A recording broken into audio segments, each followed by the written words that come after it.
So, Caps fans, how are we all doing? We came, we saw, and we conquered the dreaded bye week.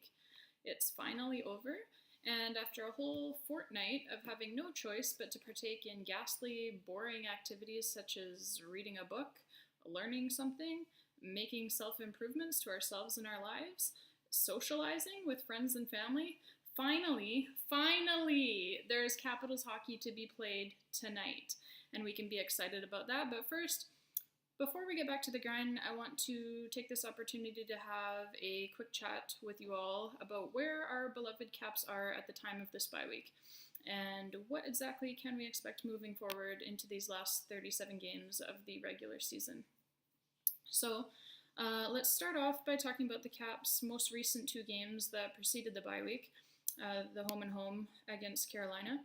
And as we all know, our Caps lost last Thursday night, January 11th. And, you know, it's weird, and I'm sure some of you feel the same.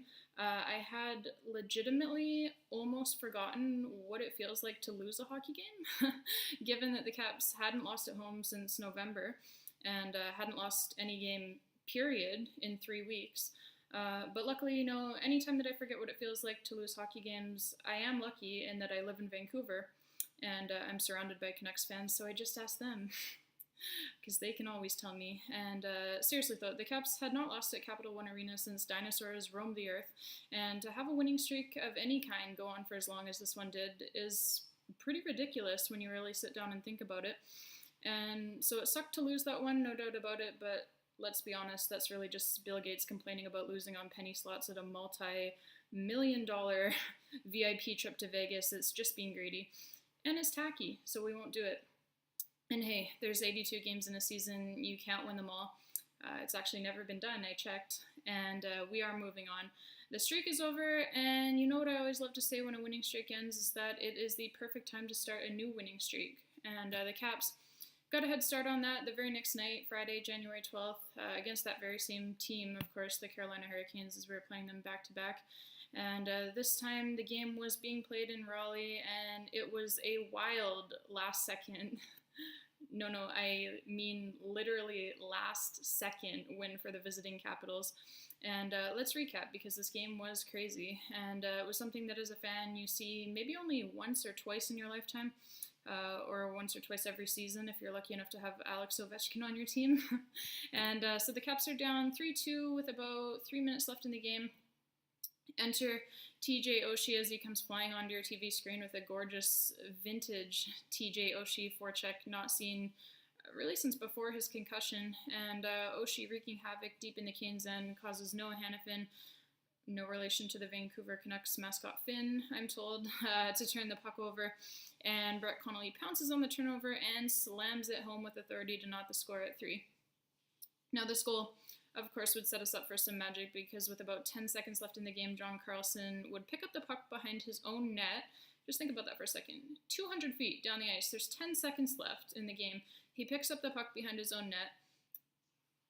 Carolina fans, I'm sure, really just had no clue what was about to happen.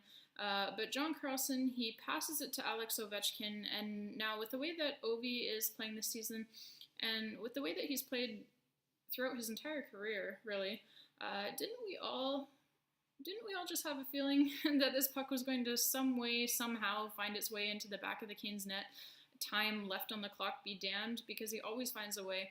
And of course, that's exactly what happened, because Ovi, now ironically with about 8 seconds left in the game, begins skating up the ice with the puck, and Ovechkin manages to speed all the way up the ice with the puck and carry it into the Hurricanes' defensive zone. He makes a move to the inside and is checked tightly, but luckily his BFF, Nicklas Backstrom, is there with a beautiful, and I do mean Mona Lisa level beautiful, stick lift, and Nicky is able to regain possession of the puck. And again, just in case you weren't paying attention, all of this happening with mere seconds left on the clock. And, the sequence was really something else by Nicklas Backstrom, because as I touched on, first he makes the beautiful stick lift to get the puck back, and then he makes just a ridiculous pass cross ice and cross crease to find Jay Beagle, of all people. for the relatively easy, thanks to Nikki B, a game-winning tap-in with 0.5 seconds left on the clock. And no, this was a huge win for the Caps. Beagle, of course, was only on the ice because he was out there to win the defensive zone faceoff. He comes up huge, and that was a very special sequence of hockey by St. Nicholas.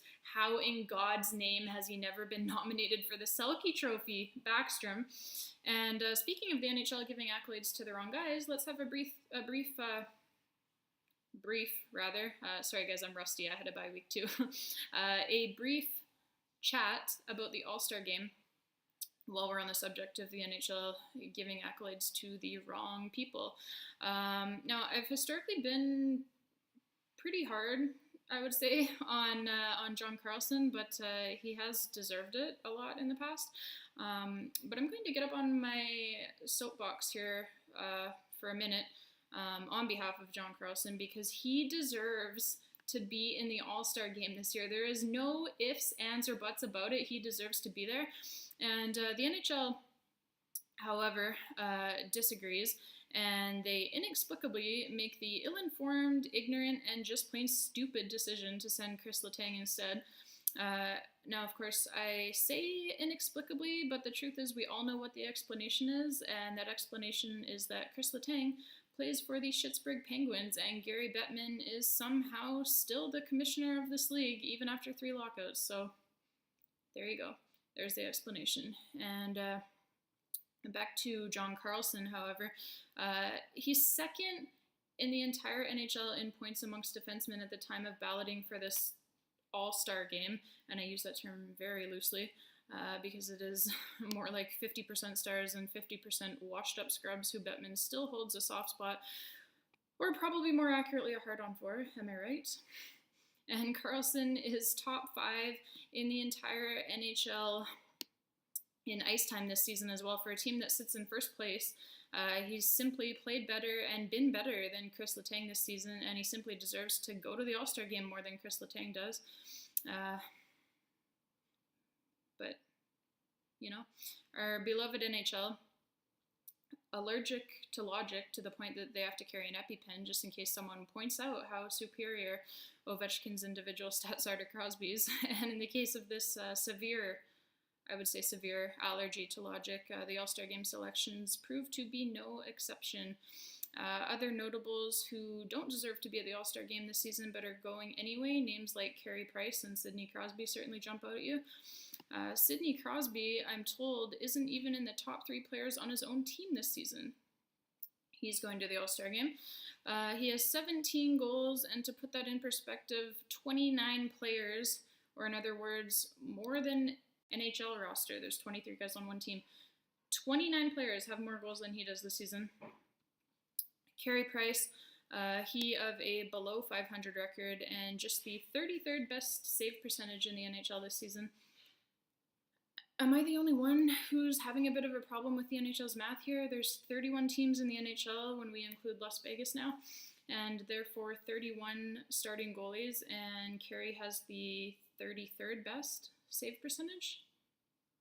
So he's getting outplayed by at least 2 backup goalies, as well as being outplayed by every other starting goalie in the league. But yeah, okay, he's an all-star. Sure.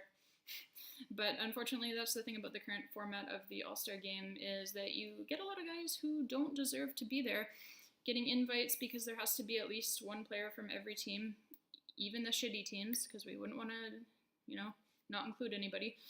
And Carey Price and the Montreal Canadiens are the poster boys for that. Anyways, I have talked enough for today, and I look forward to hearing from you guys during tonight's long-awaited Tilt versus New Jersey. Can't wait for the boys to get back on the ice.